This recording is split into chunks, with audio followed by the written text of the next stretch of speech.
Begini Mas Sofyan, jadi proses izin geopark muncul penamaan izin geopark ini kan tidak serta-merta. Ya, tiba-tiba muncul izin geopark. Jadi saya ingin proses ini sejarahnya, sejarah izin geopark awal sampai menjadi penetapan pada level nasional. Kalau alhamdulillah izin geopark disebut di situ lolos memenuhi persyaratan. Ini situs megalitik di Mas Kuning. Nah, batuan penyusun megalit yang ada di Mas Kuning itu materialnya berasal dari kawasan Ijen. Sebenarnya kita nggak cuma punya kaldera Ijen Purba, kita punya kaldera Raung. Di Raung itu juga kaldera.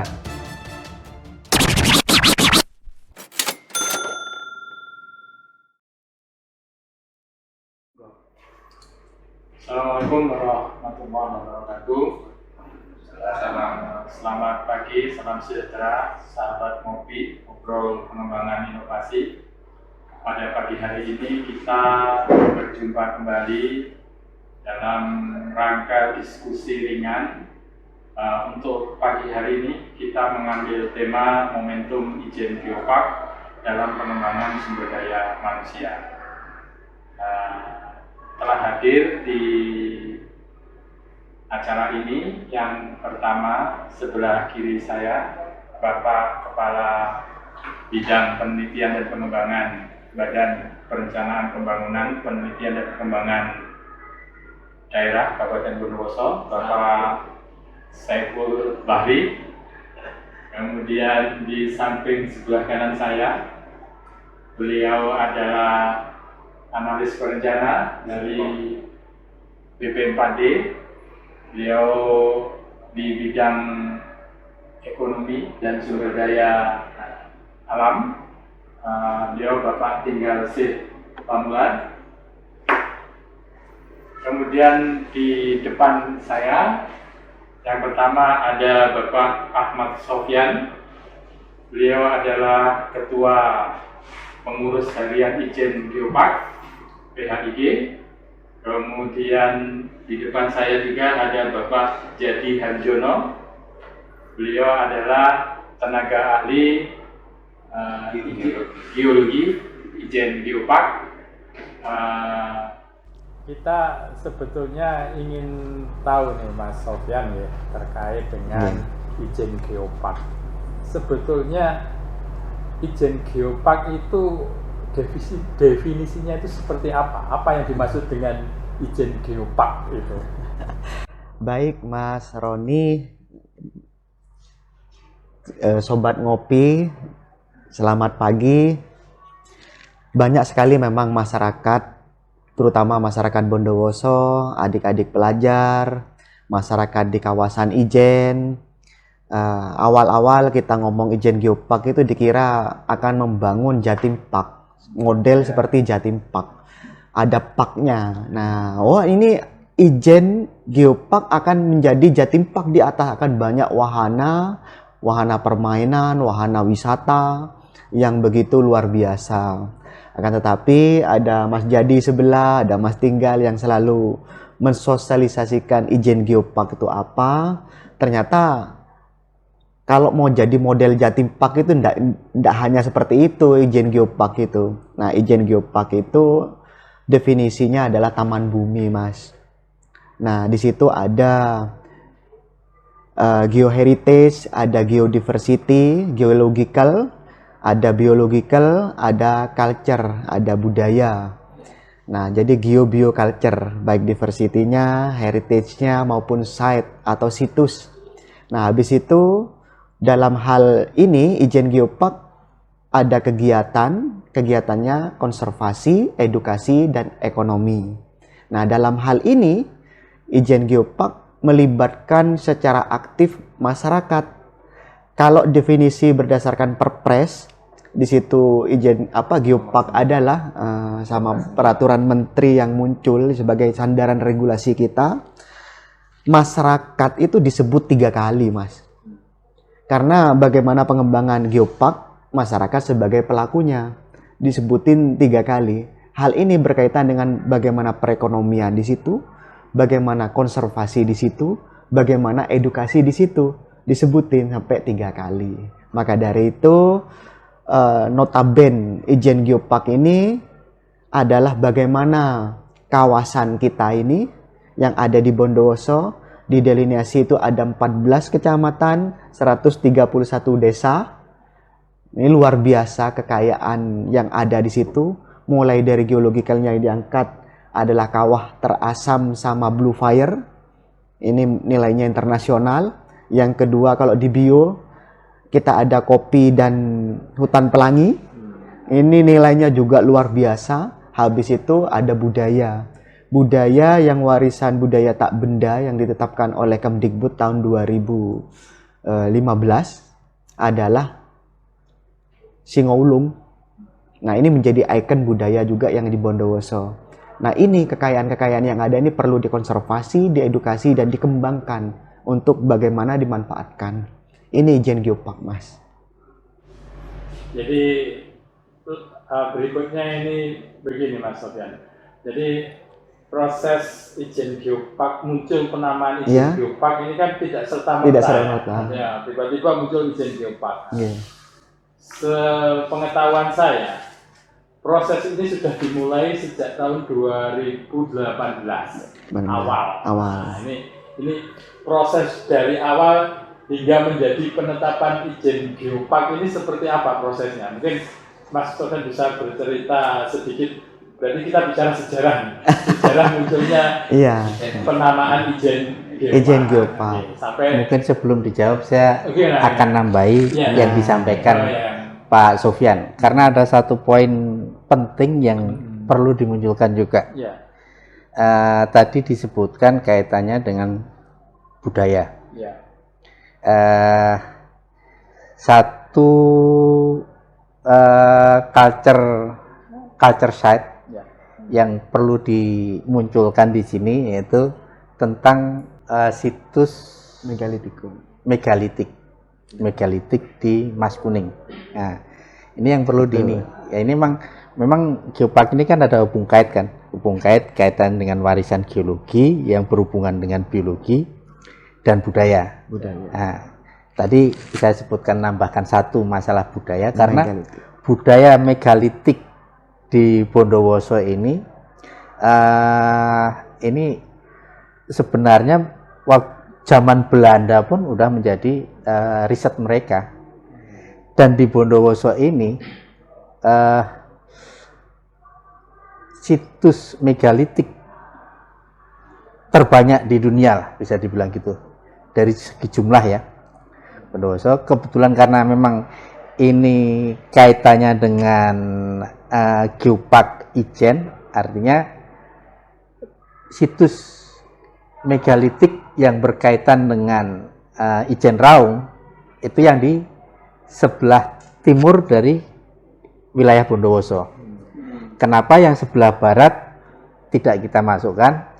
Karena yang sebelah barat sama-sama culture, peninggalan keragaman budaya juga, tetapi ini hubung kaitnya bukan dengan proses geologi yang di Kawah Ijen. Tapi kalau yang di sebelah barat, misalkan di Wringin, terus di Kecamatan Pakem, Kecamatan Maesan yang sebelah barat, itu berkaitan erat dengan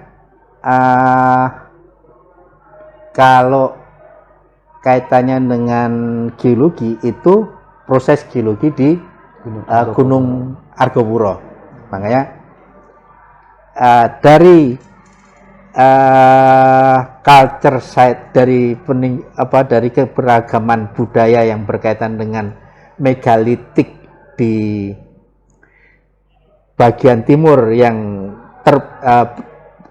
berkaitan erat dengan geoset atau geodiversity yang di Gunung Ijen Raung. Kenapa Raung saya sebutkan? Raung adalah salah satu anak gunung api Ijen Purba.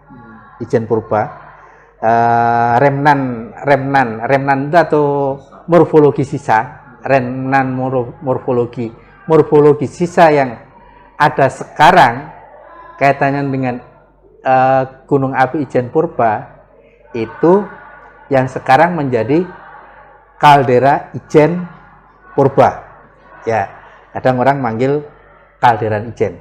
Tapi untuk membedakan antara Ijen Purba, cikal bakalnya Gunung Ijen dan gunung-gunung kecil pasca kaldera, ini ya makanya kita sebut kaldera Ijen Purba.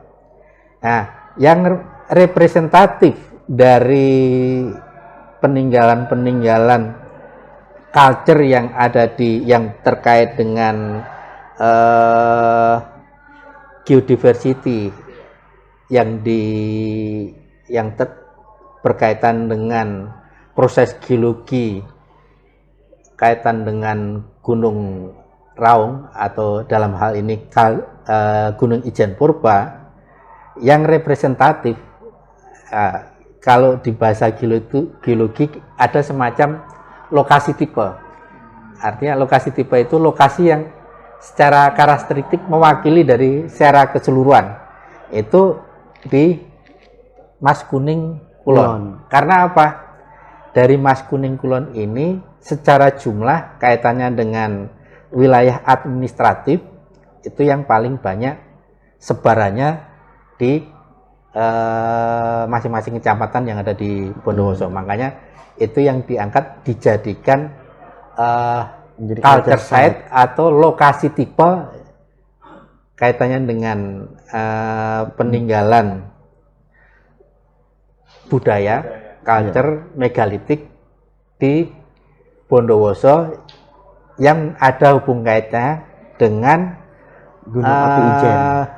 Proses geologi Ijen Purba. Dalam hal ini kalau yang resen yang sekarang ini masih muncul keaktifan gunung apinya yaitu gunung api Ijen dan Raung.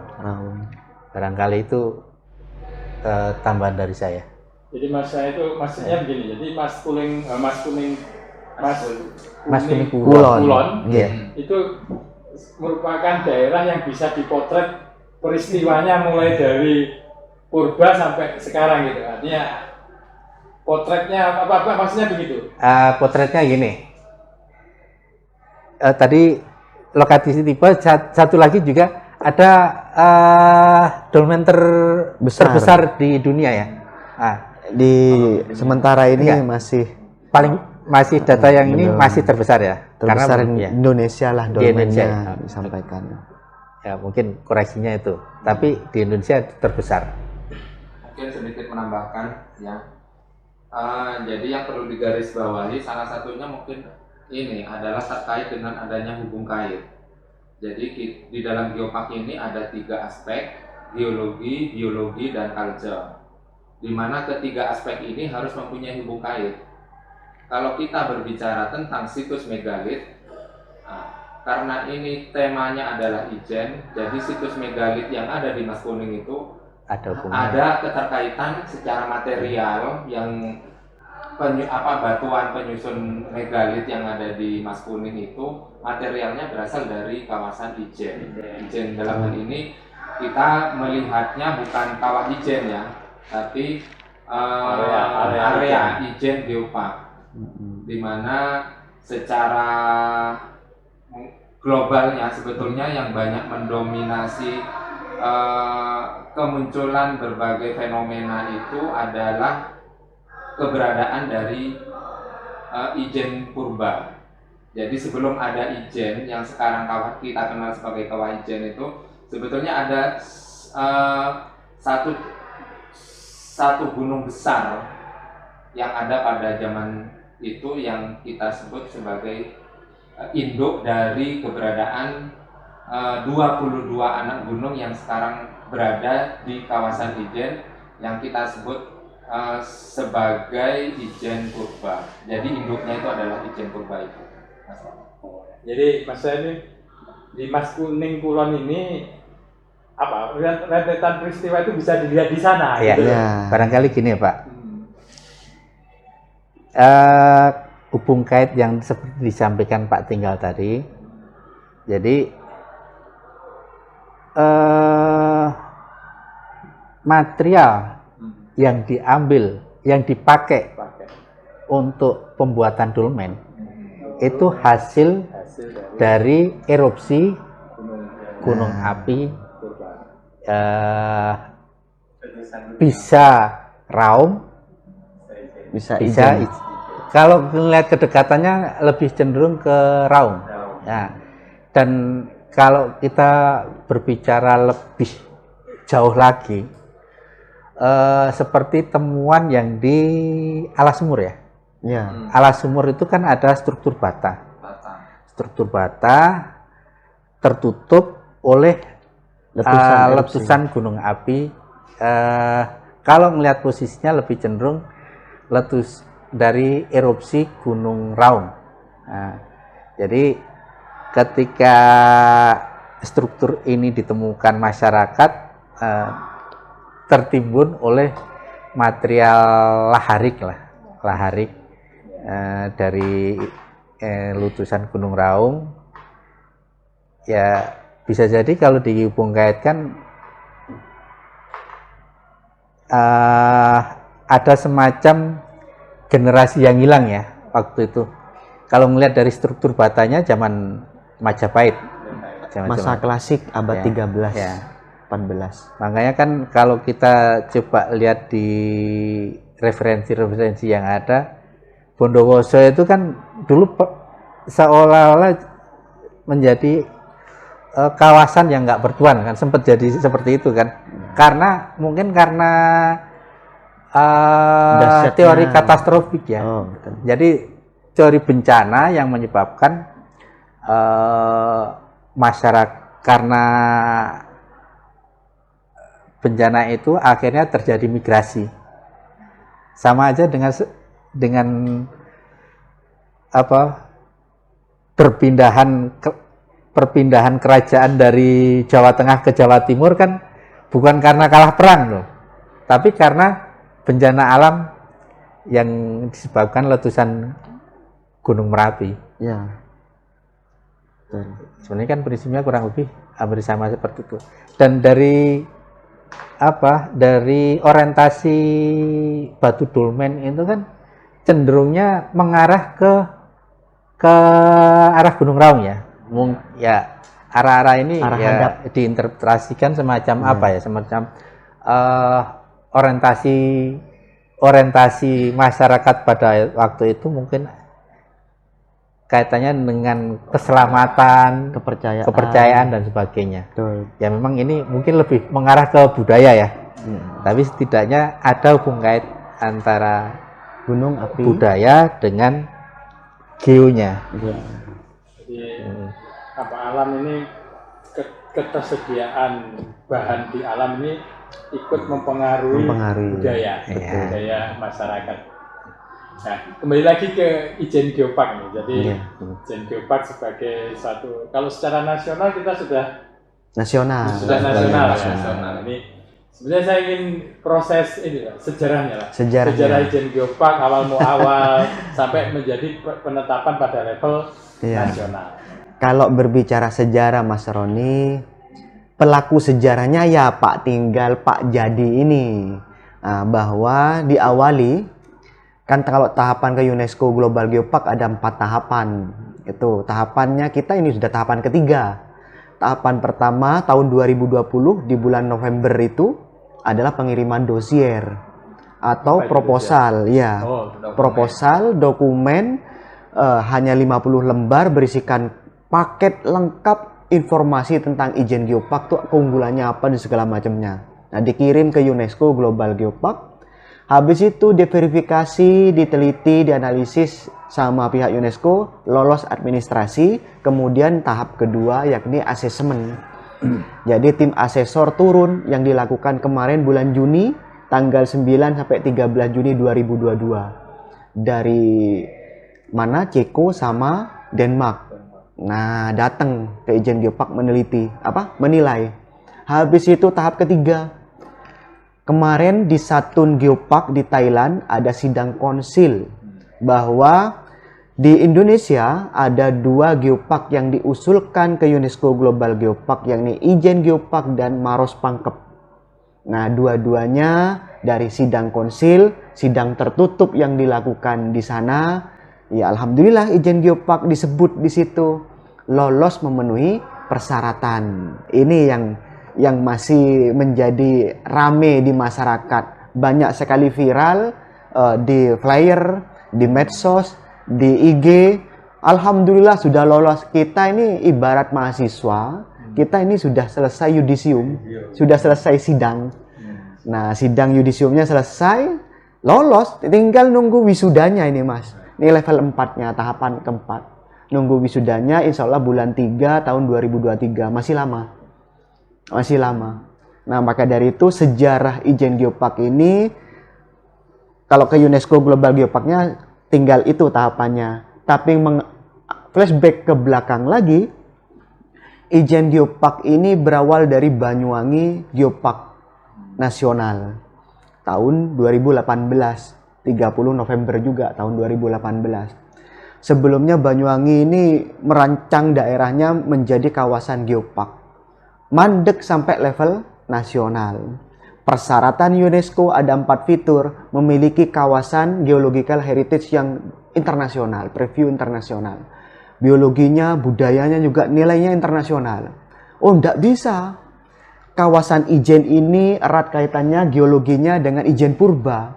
Yang mana kawasan Ijen Purba ini adalah di kawasan Bondowoso. Dengan demikian di tahun 2020 antara Banyuwangi dan Bondowoso menjadi satu landscape kawasan kawin Mas. Kawin, konsinyering katanya, bahasanya itu konsinyering. Sehingga Mas jadi, Mas tinggal, kami diberangkatkan ke Bandung, ke Badan Geologi, ke Kementerian SDM di sana, duduk bersama dengan pengelola geopark yang Banyuwangi. Nah, Bondowoso lebih komplit. Selain aspek geologi di alamnya nih masuk kawasan Bondowoso, secara regulasi Bondowoso disebut di Perpres Mas ya, tentang KSI, kawasan selingkar Ijen. Ijen Raung Geopark. Ini muncul. Terus habis itu Riparkap kita nyebutin ada geopark juga. Secara regulasi kita kuat Bondowoso. Akhirnya kenapa tidak untuk dikawinkan? Jadilah pengawinan antara Banyuwangi Geopark, Ijen Raung Geopark Bondowoso dijadikan satu, mengambil tema Ijen Geopark. Jadi Ijen Geopark ini ada di 2 kawasan. 2 kawasan, 2 kabupaten wilayah administratif menjadi satu kawasan geopark. Menarik sebenarnya ini. Boleh saya nambahi? Oh enggak. Mungkin sebelum ini saya kembali ke masalah geopark. Geopark itu satu kawasan yang nggak terpisahkan. Nggak terpisahkan. Nah, nggak terpisahkan. Maksudnya nggak terpisahkan tuh nggak boleh nemplok-nemplok. Oh ini Banyuwangi. lokasinya ada di sini, ada di sini, di sini. Tapi terpisah-pisah. Ini bukan seperti itu. Satu kawasan yang tidak terpisahkan berarti kawasan yang menyatu. Itu bisa lebih dari satu secara administrasi. Bisa satu wilayah administrasi, bisa lebih dari satu administrasi. Nah, kasus di Bondowoso, di Ijen, secara administrasi masuk Bondowoso dan Banyuwangi, 2 kabupaten. Kalau yang di Gunung Sewu itu 3 provinsi, DIY, Jateng, Jateng, dan Jatim. Jatim. Wah. Nah, itu yang ini. Jadi satu kawasan. Satu kawasan. Toba satu provinsi. Dari 5 kerajaan. 5. Kalau kabupaten ini saya juga nggak gitu apa. Jadi prinsipnya gitu. Prinsipnya satu kawasan, bukan yang terpisah-pisah, harus yang tak terpisahkan. Kalau kaitannya dengan masalah, kaitannya dengan apa yang mempunyai nilai keunggulan geologi yang terkait dengan biologi dan budaya, itu tadi udah disampaikan sama Pak Sofyan. Jadi hanya sekedar tambahan. Kalau Ijen kan nama geoparknya. Kemudian saya nambahin yang berhubungan dengan masalah awalnya Banyuwangi. Banyuwangi karena memang yang bisa diangkat kaitannya dengan yang punya nilai internasional, kaitannya dengan Blue Fire sama Blue Fire dan kawah terasam. Yang ini terkait erat dengan secara geologi, secara proses berhubungan dengan Ijen Purba, Gunung Ijen Purba.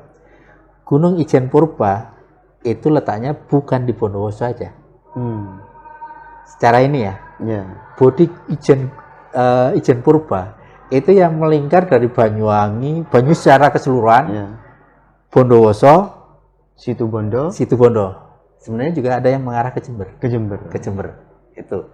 Secara wilayah Tapal Kuda. Modelnya kan model kerucut kan gitu. Ketinggiannya sekitar 3.500 sampai 4.000. Kalau direkonstruksi ya, Ijen Purba itu. Kalau yang di wilayah Bondowoso itu secara dominan yang kalderanya. Makanya saya hanya sekedar ini tadi. Jadi kalau Gunung Ijen Purba meliputi kawasan yang saya sebutkan tadi.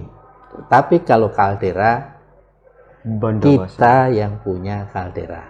Nah, Gitu aja. Jadi ini sekedar apa ya? Secara ini ya. Artinya ini untuk menunjukkan kebanggaan kita sebagai masyarakat Bondowoso, kita punya kaldera. Kita punya kaldera Ijen Purba.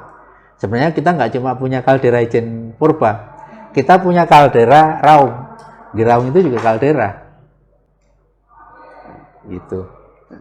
Jadi itu yang perlu diketahui sama masyarakat Bondowoso. Bahwa Gunung Raung juga punya kaldera. Jadi modal utamanya sebenarnya ada di wilayah Bondowoso. Bondowoso. Baik ini, kalau kita berbicara Ijen Geopark, sebenarnya kan ada semacam trickle effect, ya, jadi ada semacam rembesan ke bawah ke masyarakat dalam rangka meningkatkan kesejahteraan, Pemberdayaan. Pemberdayaan dan sebagainya. Arah kesananya itu yang kalau kita misalnya punya roadmap kesananya ke pemberdayaan masyarakatnya, peningkatan ekonomi masyarakatnya dan sebagainya, itu bagaimana? Nah, kaitan hal itu memang sering menjadi poin diskusi kita, Mas Roni dan Pak, bahwa Ijen Geopark ini sesuai dengan definisi banyak melibatkan masyarakat, dan ada kutipan dari Chris Woodley Stewart, Geopark Manager United Kingdom. Nah, Geopark itu bukan hanya tentang batu, mereka adalah tentang manusia, sangat penting bahwa mereka terlibat. Jadi di masyarakat kawasan sekitar Geopark ini harus terlibat. Sebagai apa? Unsur pelaku geoparknya, pengkonservasi. Ketika ada erupsi gunung api segala macamnya, masyarakat harus ready, harus sadar bahwa sekitarnya ini adalah kawasan rawan bencana. Nah, satu. Yang kedua, masyarakat dalam hal ini menjadi kawasan karena eksotik.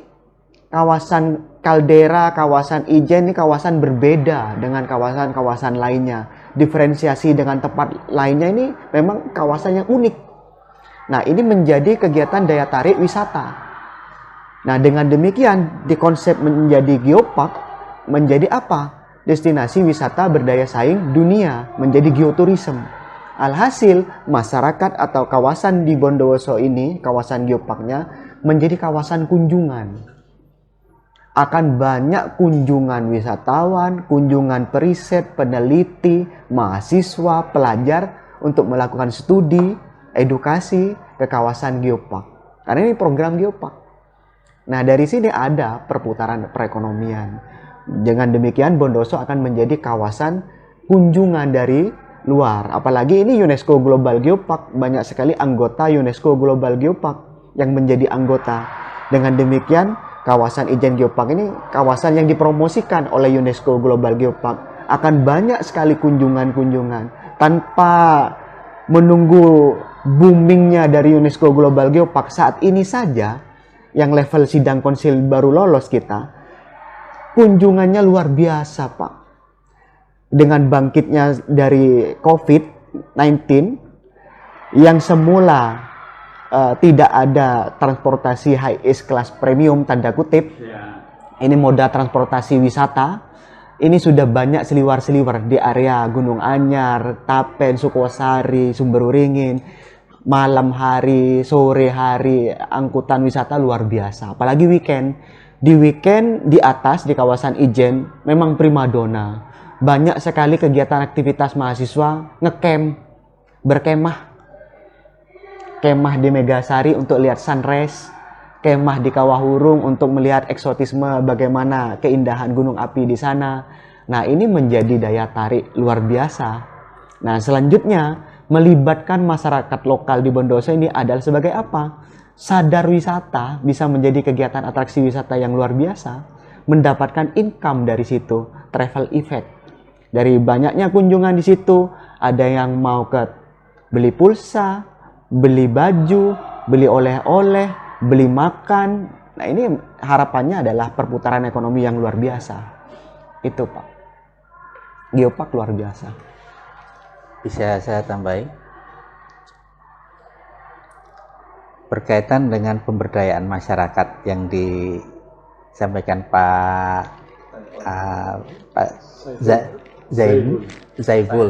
Zaiful Bahri. Kalau konsep utama Geopark utama adalah konservasi,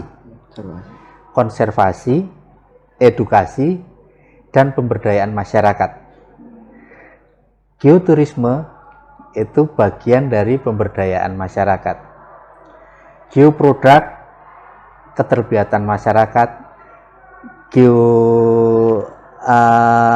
kuliner, geotravel, terus mungkin bisa dikembangkan kalau kaitannya dengan geofarming yang nanti bagian dari atraksi ketika wisatawan berkunjung ke area geopark, bisa aja dipoles dalam bentuk tematik geofarming, walaupun bukan sebagai situs biologi, tapi itu bisa menjadi bagian dari atraksi ketika kita membuat geotrail atau jalur yang menghubungkan antara geoset yang satu dengan geoset yang lain, supaya jalur perjalanan ini tidak monoton, nggak geosite semua. Jadi dalam jalur ini, jalur kunjungan, gimana kita bisa membuat pengunjung merasa nyaman, merasa betah, merasa menikmati di kawasan geopark ini. Ketika mereka merasa nyaman, ketika mereka merasa betah, ketika mereka bisa menikmati dari waktu kunjungan yang kalau awalnya mungkin kalau anggap semacam geoturisme, ketika tidak ada unsur kaitannya dengan edukasi, kaitan dengan konservasi, masalah pemahaman, jadi orang datang hanya berkunjung aja. Oh, Ijen hanya kayak gini. Jadi cuma berkunjung. Terus setelah itu pulang tanpa ada kesan. Nah, jadi dengan konsep konservasi artinya apa? Satu, ketika kunjungan banyak, kalau arahnya untuk merusak lingkungan tanpa dikontrol, ini juga akan punya dampak yang buruk. Jadi konsep utama sustainable development, pembangunan yang berkelanjutan, justru ini yang menjadi penekanan penting kaitannya dengan pengelolaan izin geopark. Makanya dari aspek dossier yang kita siapkan, yang kaitannya dengan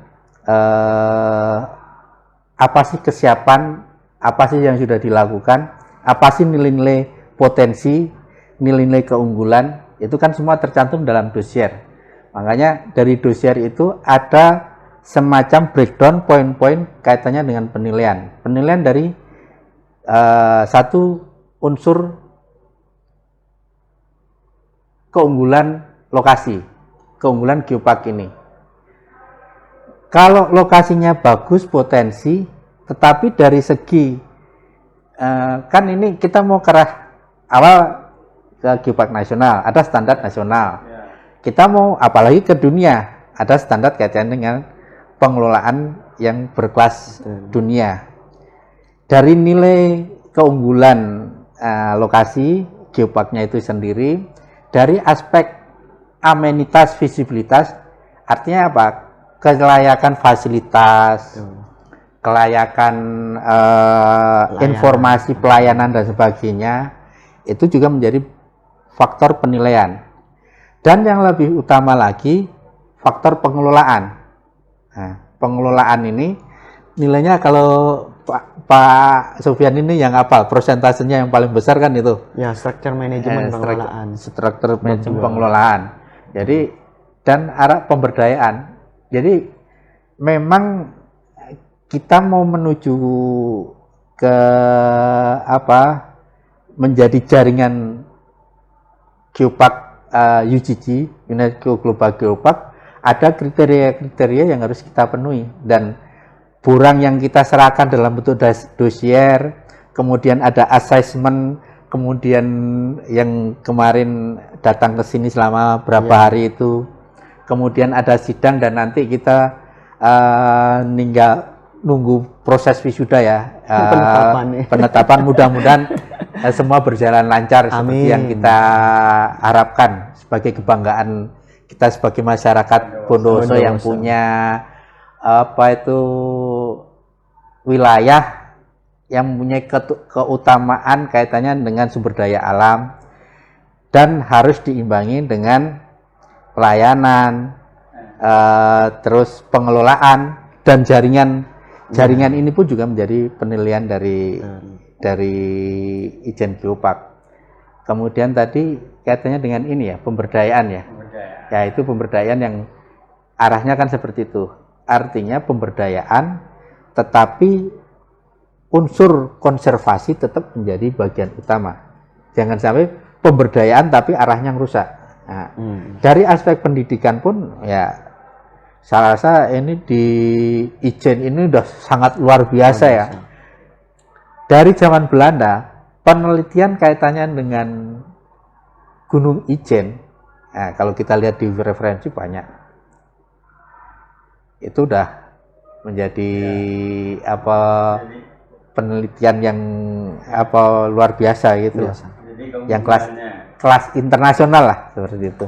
Jadi keunggulan yang perlu kita tingkatkan di komparatifnya, karena bagaimana agar apa yang ada itu tidak rusak, terkonservasi. Dan juga yang kedua mungkin yang lebih perlu ditingkatkan kompetitif advantage-nya. Jadi keunggulan kompetitif bagaimana menyiapkan sumber daya manusia dan sebagainya. Terus gimana penyiapan itu? Maka dari itu Pak, ada parameter-parameter atau indikator yang disebutkan Pak Jadi tadi di dosier, di asesmen. Kita saja untuk menguatkan sisi pemberdayaan, nomor satu seperti kegiatan bagaimana Ijen Geopark menjadi muatan lokal bagi anak-anak didik kita, anak pelajar. Ini di Kabupaten Bondowoso ada muatan lokal tentang Ijen Geopark. Habis itu, dari situ materi-materinya sebetulnya bukan menambah pelajaran baru, tapi mengkaitkan sekitar kawasan peserta didik itu memiliki kawasan yang luar biasa tentang geografinya, biologinya. Ini kaitannya dengan Ijen Geopark. Nah, bisa bayangkan 880 lembaga di bawah Dinas Pendidikan, mulai dari jenjang TK PAUD, SD, SMP, 880 lembaga. Berapa puluh ribu siswa yang sudah bergeopark. Jadi masyarakat pelajar disadarkan, anak-anak didik kita disadarkan bahwa kita memiliki kaldera, sejarahnya seperti apa, kawah terasam, kali pahit, dan segala macamnya, sampai budaya. Udeng tuh yang dipakai mbah-mbah kita tuh yang gimana, baju kita, khas kita seperti apa. Nah, konservasi yang dilakukan itu ya bagaimana menanamkan ini kepada anak didik kita, itu yang luar biasa.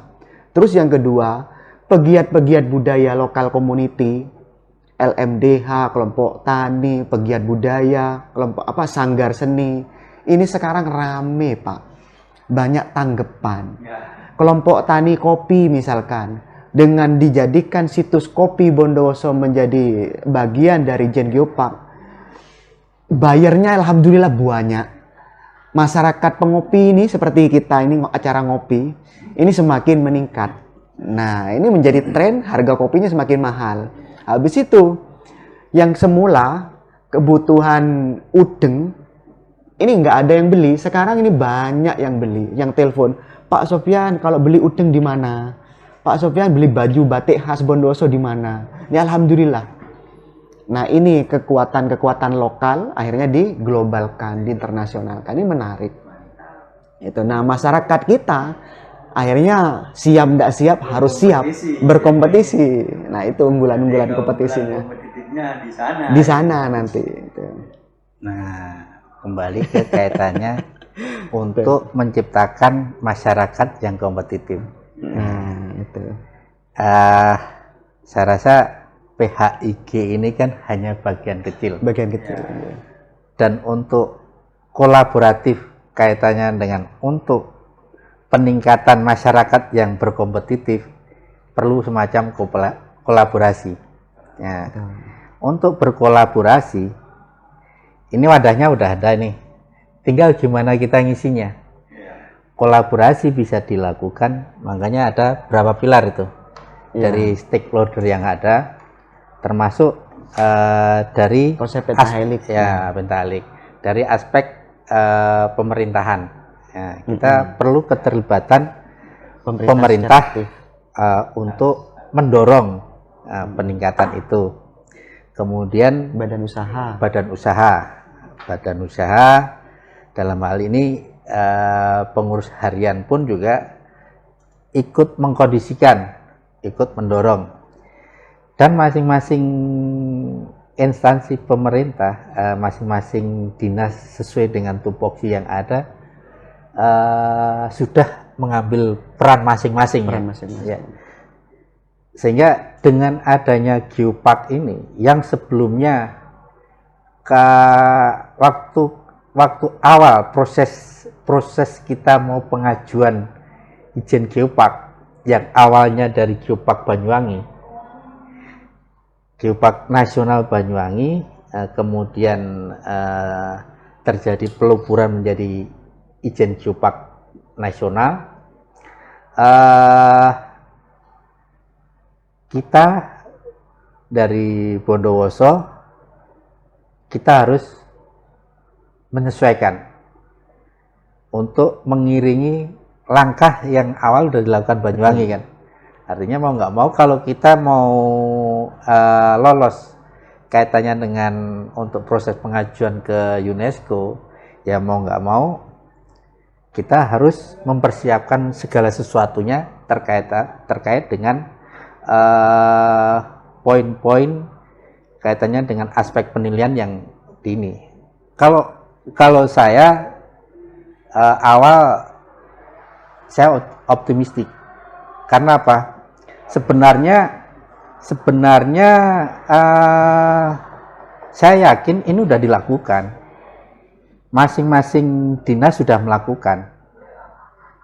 Kaitannya dengan kepariwisataan, pemberdayaan masyarakat, kaitannya dengan ekonomi, lingkungannya, kaitannya dengan pertanian, kaitannya dengan pengembangan industri,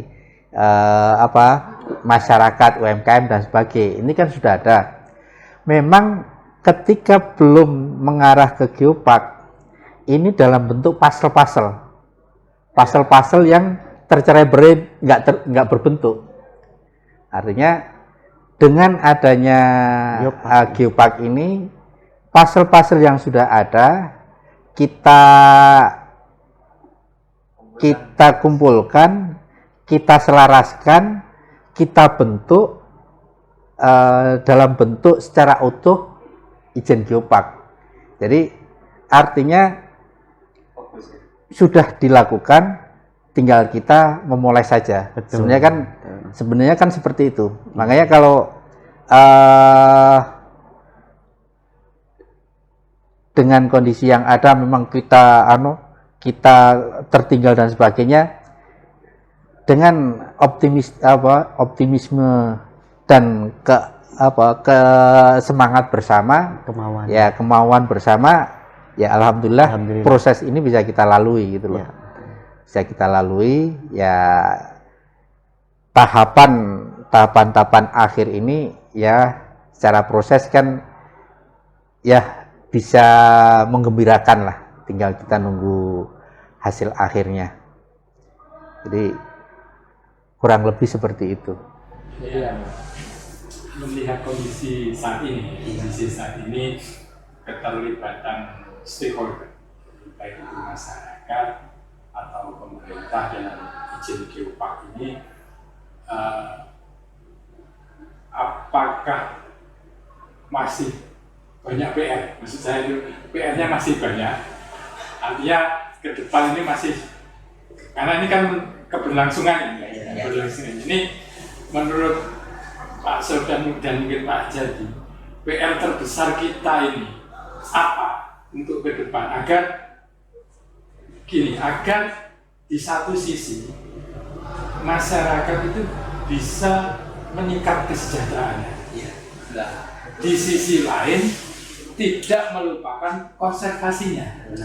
Nah ini kira-kira ke depan ini kita masih punya PR enggak untuk hal ini? Apakah sudah sustainable? Artinya masyarakat sudah memiliki pemahaman yang seragam yang sama, atau memang masih ada celah ini, ada celah beberapa PR ke depan lah yang perlu kita garap, ya agar pemahaman ini tuh melekat. Karena sekarang biasanya kalau sudah momentum seperti ini, orang cenderung mencari advantage, keuntungan.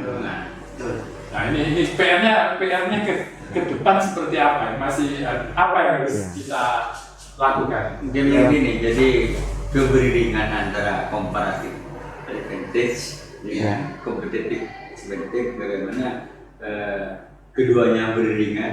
PR kita itu di mana?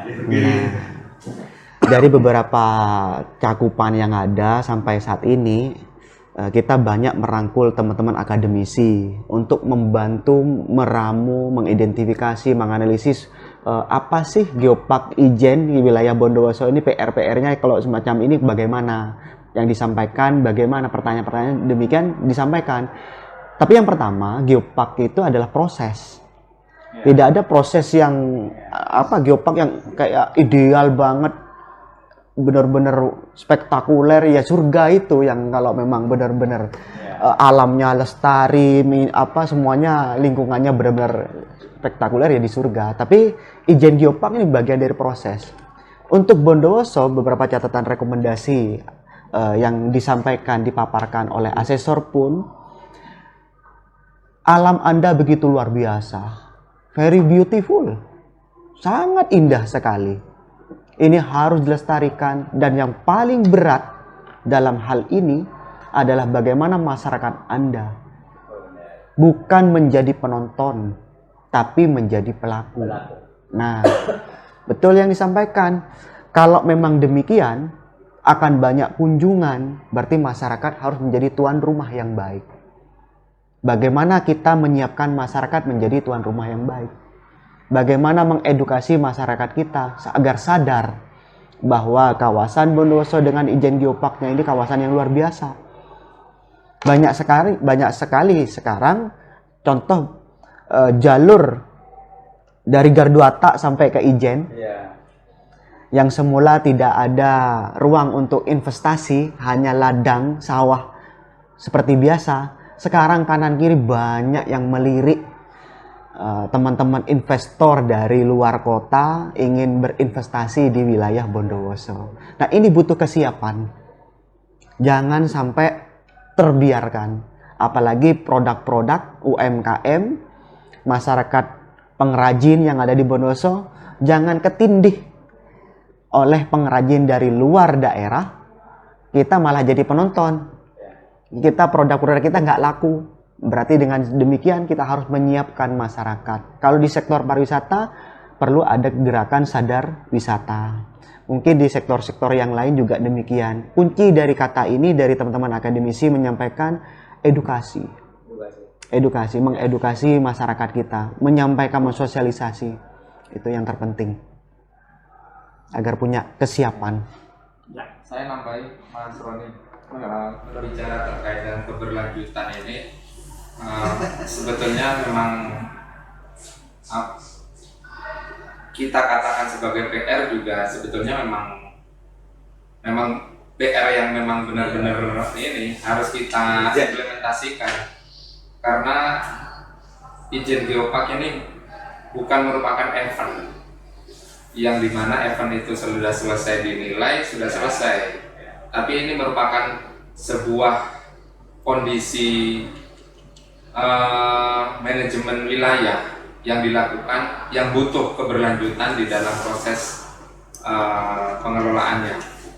Untuk itu kami dari dalam hal ini dari BPMP 4D juga sudah menyiapkan konsep bagaimana supaya keberlanjutan terkait dengan program kegiatan yang ada di izin geopark ini juga bisa tetap berlanjut. Kita pada tahun ini sudah menyusun sebuah roadmap terkait dengan izin geopark, di mana roadmap ini kita juga mengacu kepada master plan yang dibuat oleh provinsi. Master plan ini juga mengacu ke regulasi yang di atasnya, yaitu terkait dengan rencana aksi nasional yang disusun oleh Bappenas. Jadi ini merupakan upaya dari pemerintah agar implementasi di dalam sebuah geopark itu bisa dilakukan secara berkelanjutan. Mungkin seperti itu, Pak. Jadi malah saya berpikirnya begini, sebaiknya izin geopark ini menjadi event yang terusan. Jadi dia itu event terusan, artinya setiap waktu dia menjadi event kita gitu. Jadi akhirnya biar tetap diperhatikan gitu. Nah, sekarang ini Pak Tinggal ya, ini terkait dengan ini, saya yakin izin geopark ini sekarang menjadi prioritas daerah. Iya. Nah, bagaimana pemerintah daerah ini mengemas izin geopark ini dalam suatu perencanaan pembangunan, artinya konsep perencanaan pembangunan yang di dalamnya ada izin geopark. Selama ini Bukan PR ya. oke. PR mungkin tadi. Iya. PR kan sebenarnya kalau kita kan udah nyiapin sebaik mungkin. Iya. Sebaik mungkin kan menurut kita. Iya. Ya, tapi ini kan UNESCO kan punya penilaian sendiri. Dan nanti pasti ketika nanti diumumkan, ya kita berharap lancar dan lolos di ini, dan ketika diumumkan pasti juga diumumkan PR yang dikasihkan ke kita. Nah, nanti kita nunggu PR itu, PR dan PR itu pun saya yakin juga ada PR yang berat-berat juga gitu. Itu yang perlu kita siapkan. Artinya kita mengacu PR yang diberikan UNESCO sambil kita melihat PR kaitannya dengan pengamatan, pengelolaan, kaitannya dengan masing-masing. Ya, memang keterlibatan pemerintah memang sangat dibutuhkan untuk pemberdayaan masyarakat ini. Ya, misalkan dari potensi-potensi yang ada di sana, kira-kira apa nih? Tadi juga kita sempat diskusi sama Bapak dari pertanian, apa yang bisa dikembangkan di sana? Tema-tema apa yang bisa menjadi terobosan yang bisa dimunculkan, yang bisa dikembangkan? Ya, saya rasa juga nggak perlu dibuka secara ini ya, biar nanti dikembangkan. Artinya kalau nanti ini, biar mereka inilah mengidentifikasi, mengembangkan banyak hal yang bisa yang dikembangkan masing-masing daerah. Dan hal-hal kecil kaitannya dengan pertanian itu, misalkan pas panen, itu juga menjadi momen-momen khusus bagi wisatawan. Pas panen apa, jadikan nanti event tahunan yang disesuaikan dengan musim yang ada di sana. Dan kita melibatkan pengunjung itu menjadi sesuatu yang beri kesan tersendiri ke pengunjung. Sebagai contoh, orang sekarang kan banyak misalkan berwisata di persawahan, melibatkan anak sekolah ikut nanam padi, ya mudah-mudahan tematik seperti itu. Ya, bisa tuh dikembangkan kayak di Batu Soon Solor, di sana banyak potensi jahe dan sebagainya. Proses pembuatan tuh bisa menjadi bagian atraksi yang bisa melibatkan wisatawan. Itu yang dipakai untuk supaya mereka betah berlama-lama, otomatis dengan semakin lama semakin memberdayakan masyarakat. Jadi sebetulnya saya kok berpikir begini, seandainya ini semua OPD, artinya OPD kan menangani urusan, baik dari urusan pendidikan sampai urusan administrasi penunjang. Itu sebetulnya bisa mengambil peran dengan cara mengidentifikasi apa yang akan dia lakukan dengan izin geopark sesuai dengan urusan yang dia kerjakan. Seandainya ini identifikasi ini bisa dilakukan, akan muncul poin tematik banyaknya ya. Banyak. Dan koordinasi itu sudah berlangsung, sedang berlangsung, dan akan tetap berlangsung. Ya, jadi kembali lagi ke Pak Tika ya. Terkait dengan itu tadi, sebetulnya begitu banyak hal yang akan bisa kita lakukan dengan izin geopark. Nah, ini perlulah, artinya izin geopark ini kita lindungi, kita konsep dalam suatu perencanaan pembangunan agar ya secara regulasi semakin kuat. Ini gimana Pak Tika? Ke depan ini terkait dengan izin geopark dalam sistem perencanaan pembangunan kita. Baik. Gini, terkait dengan perencanaan ke depan maupun yang sebelumnya, kita memang sudah mengantisipasi terkait dengan potensi izin ini.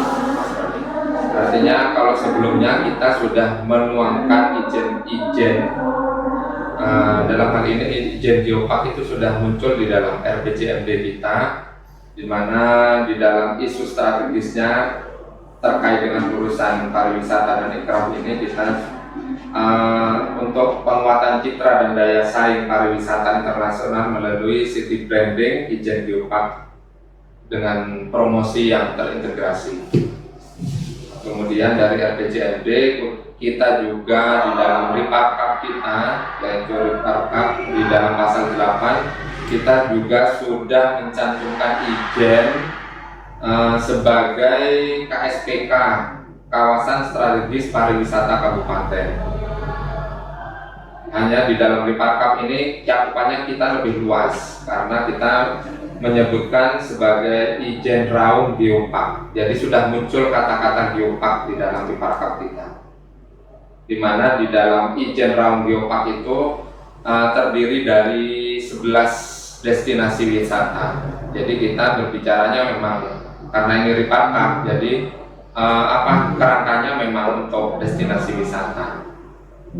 Demikian juga dengan di RKPD kita yang ke depan, di RKPD 23 itu pemerintah Kabupaten Bondowoso dalam hal ini menempatkan izin geopark di dalam prioritas pembangunan pertama dengan fokus program pengembangan kawasan izin geopark. Itu kita jadikan sebagai fokus program terkait dengan pengembangan izin di kawasan izin geopark. Itu merupakan salah satu upaya dari pemerintah daerah untuk memprioritaskan pengembangan izin geopark. Selain itu kita juga di jajaran teknis yang ini terkait dengan keberlanjutan itu kita juga sudah membentuk tim yang terdiri dari 16 OPD yang dalam hal ini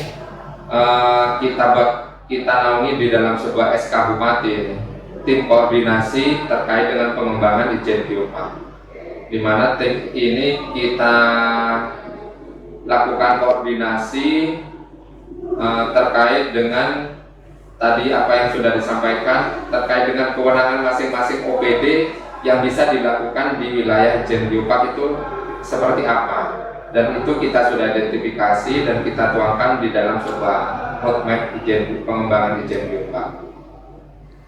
Jadi harapannya dengan adanya naungan regulasi ini yang nantinya juga termaktub di dalam sebuah roadmap, nanti keberlanjutan Ijen Geopark ini akan senantiasa tetap terjaga.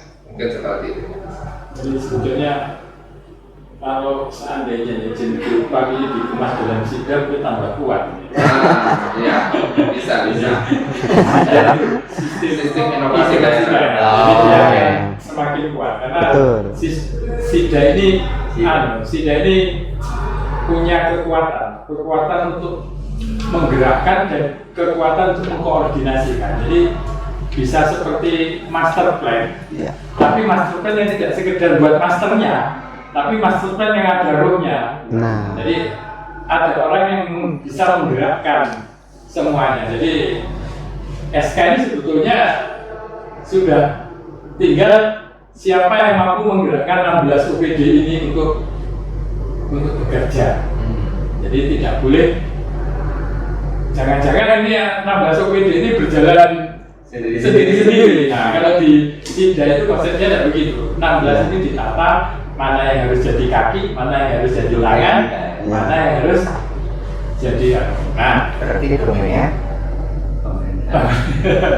Nah, kalau di pemerintahan daerah kaitannya koordinatif itu di bawah apa?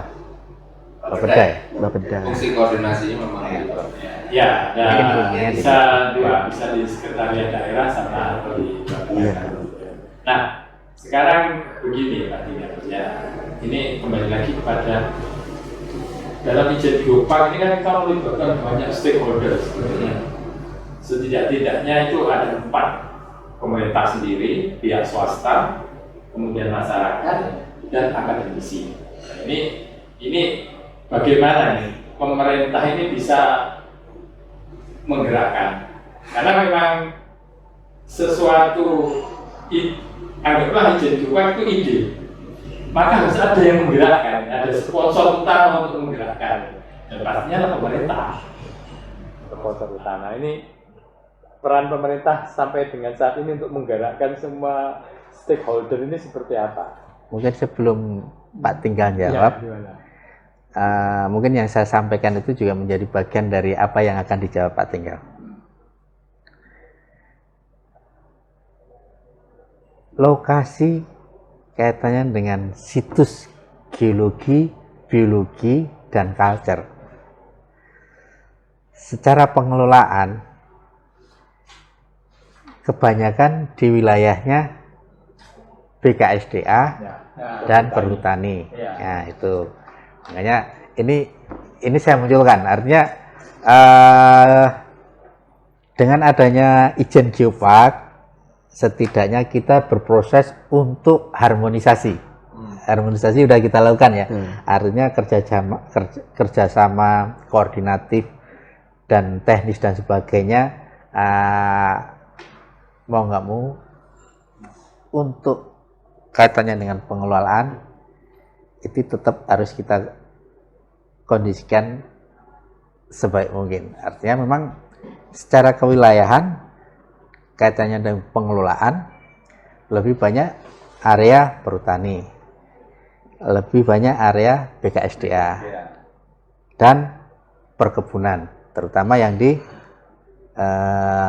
Kecamatan Ijen. Nah, dari kawasan-kawasan yang ada ini kan artinya perlu semacam kolaborasi kan. kolaborasi, koordinasi, dan harus sinkron. Jangan sampai nanti saling berbenturan, dan arah ke situ. Ya memang proses awal juga untuk pengkondisian prosesnya memang mengalami pasang surut ya. Ya alhamdulillah dengan kondisi yang ada akhirnya sudah mengarah ke titik temu, dan dukungan mereka juga sangat luar biasa, dan mereka pun juga ada program-program kaitannya dengan konservasi, pendidikan dan edukasi. Artinya apa yang dilakukan dari masing-masing ini sebenarnya juga menjadi penguat dari geopark itu sendiri. Jadi misalkan kayak pemberdayaan masyarakat, ada semacam kelompok-kelompok ini ya, masyarakat kaitannya dengan pemberdayaan di kawasan perhutani, termasuk di di PTP-nya sendiri kan juga ada. Jadi artinya memang sinkronisasi kaitannya dengan program konservasi, edukasi, dan pemberdayaan, kita tetap harus ingat secara administrasi kewilayahan masuk wilayah Pemkab. Kaitannya dengan pengelolaan, termasuk kaitannya dengan kawasan pengelolaan itu sendiri. Mungkin itu yang mungkin jadi bahan apa yang perlu disampaikan Pak, tinggal seperti yang ditanyakan Pak Roni tadi. Kalau di geopark itu memang kita itu mengenal dengan yang adanya istilah pentahelik. Bagaimana di dalam geopark itu memang dibutuhkan sinergi antara berbagai pihak. Dalam hal ini pemerintah daerah, akademisi, perusahaan, media, dan komunitas. Jadi ini sangat-sangat diharapkan sekali adanya koordinasi yang berkelanjutan memang di antara kelima pihak ini. Dengan perguruan tinggi kita sudah banyak melakukan MOU untuk melakukan penelitian. Nah, dengan media juga demikian, dengan komunitas juga kita sudah banyak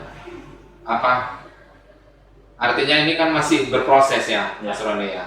Geopark ini baru 2020, 2021 kita banyak masih karena pandemi, jadi otomatis terkait dengan program kegiatan, perencanaan dan lain-lain kita juga masih belum running, belum optimal jalannya. Dan di 22 ini kita juga sudah mulai lakukan koordinasi MOU dengan berbagai pihak, dengan pemilik lahan, pengelola wilayah.